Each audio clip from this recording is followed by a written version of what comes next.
ఒక విచిత్రమైన అనుభవం ఇది. నాకు సినిమాలతో అసలు పరిచయం లేదు. అందరూ సినిమా వాళ్ళు, సినిమా ప్రముఖులు అద్భుతంగా మాట్లాడారు. అయితే నేను ఒక ప్రేక్షకుడిగా మాట్లాడదలుచుకున్నాను. ఈ చిత్రం నేను ప్రివ్యూ చూశాను. ఫస్ట్ ఈ చిత్రాన్ని చూడడానికి వెళ్ళే ముందు నా మనసులో ఒక ఇది ఉండేది. Indian philosophy is a inner science. ఆ ఇన్నర్ సైన్స్ని ఎలా చిత్రీకరిస్తారు అనేది ఒక అనుమానం ఉండేది. కానీ ఇన్నర్ సైన్స్ను కూడా అద్భుతంగా చెప్పవచ్చు ప్రజలకి అనేది ఈ హరి సినిమా ద్వారా నాకు అర్థమైంది. ప్రపంచంలో సనాతన ధర్మానికి అద్భుతమైనటువంటి రెస్పాన్స్ వస్తుంది.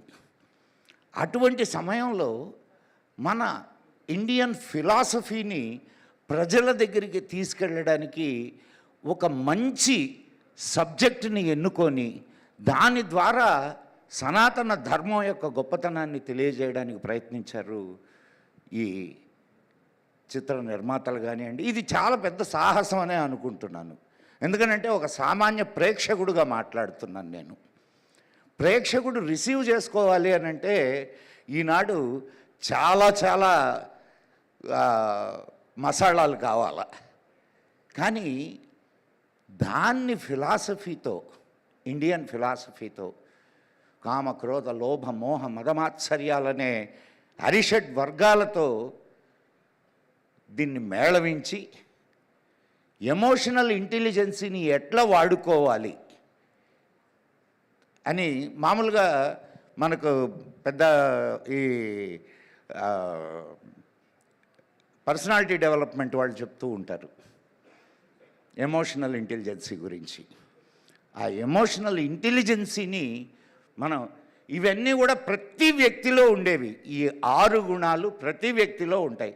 కానీ వాటిని ఎలా ఉపయోగించుకోవాలి, ఎలా ఉపయోగించుకోకూడదు, ఈ సినిమా చూసిన తర్వాత ప్రతి ఒక్కరికే అర్థమవుతుంది. ఖచ్చితమైన సందేశాత్మకమైన చిత్రం ఇది. ఖచ్చితంగా ఇది ప్రజల అభిమానాన్ని చూరగొంటుంది అని ఆశిస్తూ, మా జయశంకర్ మరలా ఒక అద్భుతమైనటువంటి చిత్రాన్ని నిర్మించాలని, ఇది ఖచ్చితంగా నేను చెప్తున్నాను, ఒక గీటురాయిగా నిలబడిపోతుంది సినీ పరిశ్రమలో. ధన్యవాదాలు. జై హింద్, జై మా భారతి. Thank you sir.